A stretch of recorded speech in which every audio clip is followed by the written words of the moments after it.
Bonjour tout le monde, bienvenue sur la chaîne secondaire.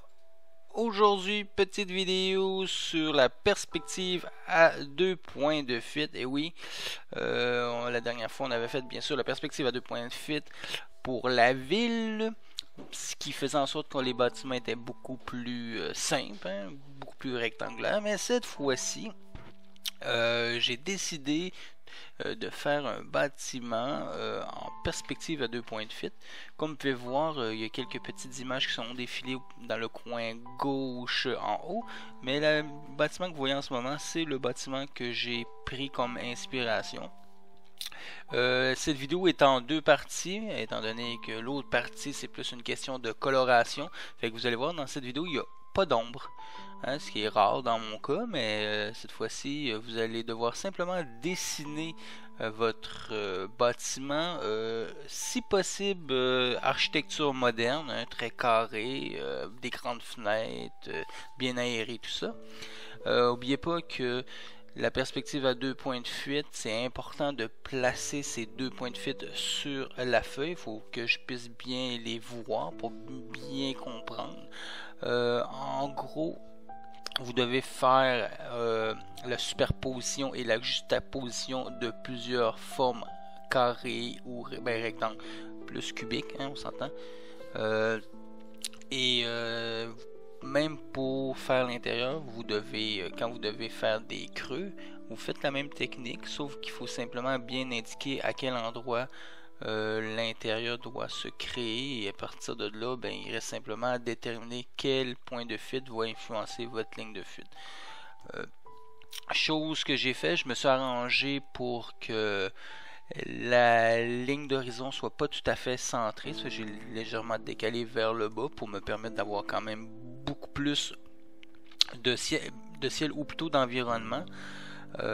J'ai fait uniquement une maison et par la suite j'ai fait un décor, un environnement très très vaste, hein. J'ai essayé de créer un effet de profondeur le plus possible.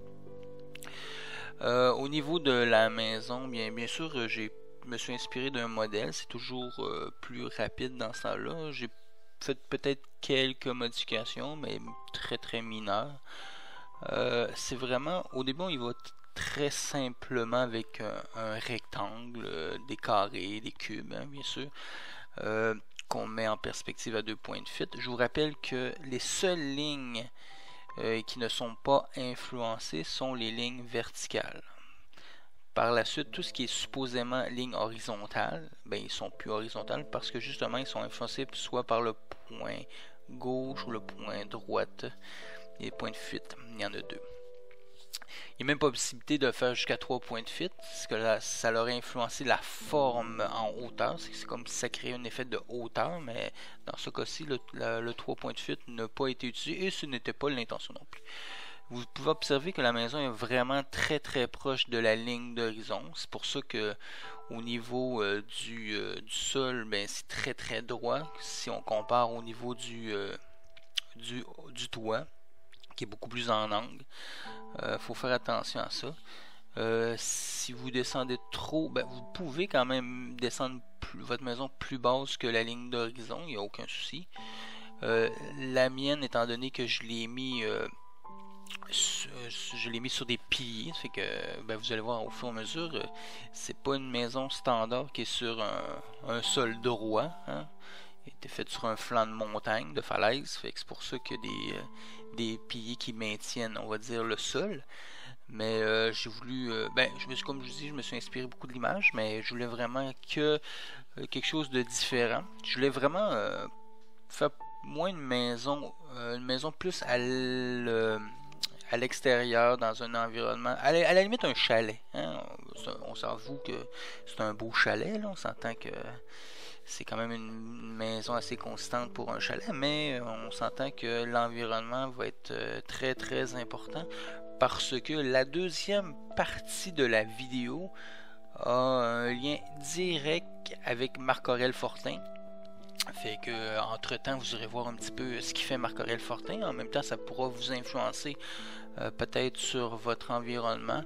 La deuxième partie va suivre très bientôt. Ça va être cette semaine aussi, il n'y a pas de problème. J'étirerai pas ça inutilement. C'est juste que j'ai décidé de faire deux parties, étant donné que la longueur de la vidéo aurait été très grande.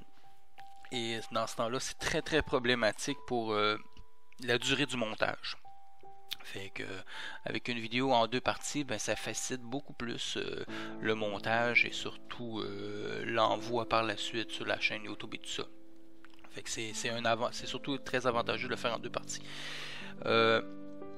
Dans cette vidéo, après avoir fini de dessiner, il y a quelque chose que j'utilise qui est très important, mais ça, c'est pas tout le monde qui possède ça.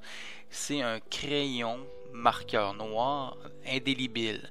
Parce qu'il y en a plusieurs qui sont malheureusement pas indélébiles. Ce qui veut dire, parce que vous allez voir, dans la deuxième partie, j'utilise de la peinture acrylique que je dilue énormément à fin de compte dans l'eau, ça devient quasiment de l'aquarelle. Hein. Moi je trouve ça agréable, quand surtout avec le papier que j'utilise, qui est quand même d'une bonne qualité, d'une bonne épaisseur, c'est que ça me permet d'oser mettre un peu de couleur. Si vous n'avez pas de peinture, vous pouvez toujours prendre des crayons couleur, des pastels, des feutres à la limite. Il n'y a aucun problème, il n'y a pas de restriction pour la coloration.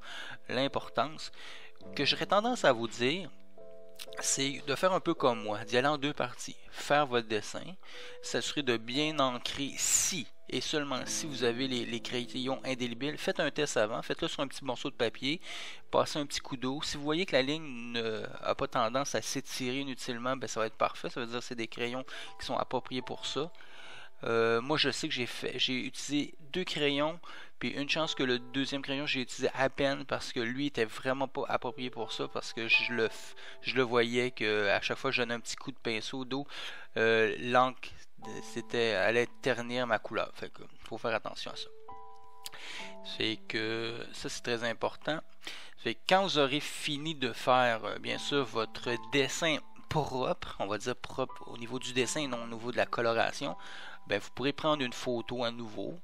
Ben, commencez par prendre une photo. À fin de compte, ce que j'apprécierais, parce que vous allez remarquer que une photo version sans couleur puis une version avec couleur, c'est deux résultats complètement différents. Fait que j'apprécierais grandement avoir les deux photos de ces projets, version sans couleur et avec couleur. Fait que, comme vous pouvez voir, là, je suis en train de mettre l'encre, et le crayon que j'utilise en ce moment, c'est vraiment un crayon parfait pour ça. Au pire, si je vois, j'y pense, j'essaierai de mettre dans la description YouTube la marque du crayon en tant que tel, pour vous donner peut-être une petite idée de qu'est-ce que ça peut être. Mais un coup qu'on a fait les lignes au propre, c'est toujours plus facile par la suite d'ancrer le tout. Ça va beaucoup plus rapidement. Vous allez remarquer que j'ai fait un paysage qui est quand même assez vaste. J'ai essayé de créer un effet de profondeur, ce que je vous ai montré souvent avec la perspective atmosphérique, la perspective par superposition, juxtaposition et par chevauchement. Fait que dans ce cas-ci, j'ai vraiment mis une montagne très loin, et vous allez voir dans la deuxième vidéo, c'est la coloration, la perspective atmosphérique, qui va faire créer encore plus cet effet. Comme je vous ai dit, je me suis influencé de Marc-Aurèle Fortin. Fait, avant de commencer votre coloration, je conseille fortement d'aller prendre le temps d'aller voir ses œuvres. Il y en a des vraiment très magnifiques. C'est sûr que c'est un artiste, on va dire, très traditionnel au niveau des paysages, mais si vous prenez le temps de regarder plus qu'une œuvre, vous allez voir que des œuvres sont vraiment extraordinaires au niveau de la coloration, au niveau du trait, et c'est vraiment très intéressant, et ça m'a grandement influencé dans la création de mon œuvre. Ça fait que c'est tout pour les explications. J'espère que vous avez apprécié, et je vous dis bon travail et à la prochaine vidéo. Moi je m'arrête, mais vous pouvez continuer à regarder la vidéo pour continuer votre projet. Bye et à la prochaine vidéo.